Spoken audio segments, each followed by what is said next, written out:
Sadhguru Nath Maharaj Ki Jai, and welcome to Jagadambe Reads the Holy Books of India, Mahabharata 113.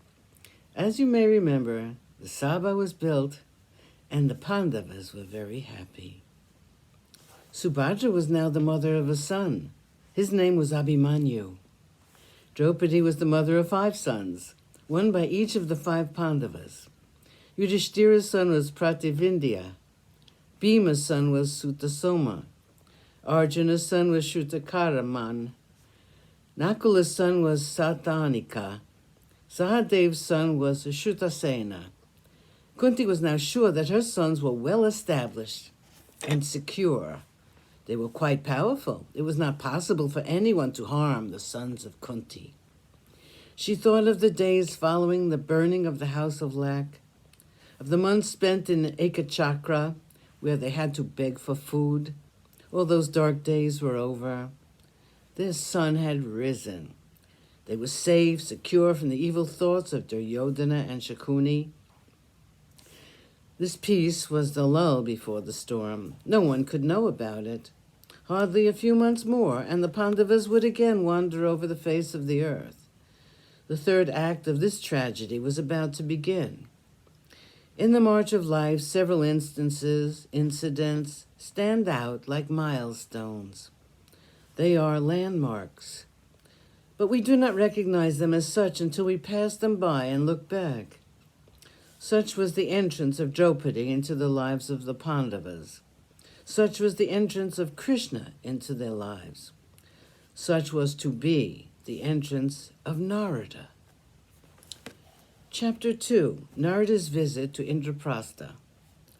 One day, the sage Narada came to the court of Yudhishthira.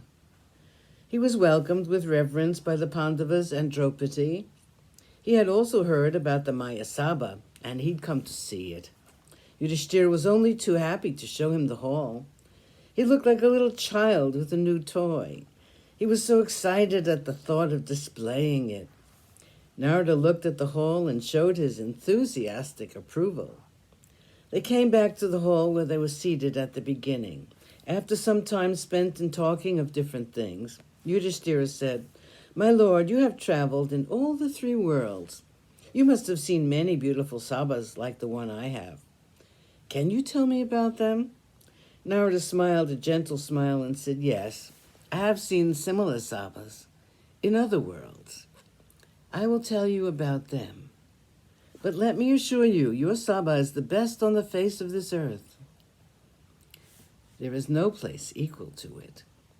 I will describe to you the great halls of Yama, Varuna, Indra, Rudra, and Brahma.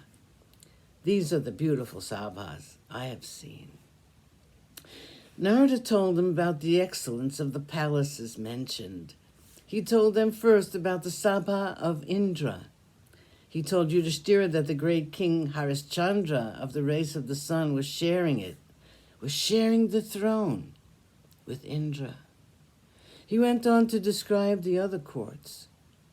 When he came to the court of Yama, Narada told them about the many kings of the earth who were there now. It was a long list led by the names of Yayati and Nahusha. At the end of the list came the names of the later kings of the Kuru house, the last of them being Santanu and Pandu. Narada then described the courts of Varuna and Kubera. The narration came to an end. Yudhishthira was silent for a while. Narada waited for him to speak. Yudhishthira said, "My lord, I have been listening intently to all that you've been saying. I noticed one thing. Most of the kings who were lords of this earth are all in the sabha of Yama, and not, as I had been thinking all these years, in the sabha of Indra. I noticed something else, too. You said that the friend of Indra, in fact, his companion on the throne, is the great Harishchandra, the king of the solar race. My lord, what good deeds has he performed that my father did not?" Sadhguru Nath Maharaj Ki Jai. Thank you for coming. I hope you come again.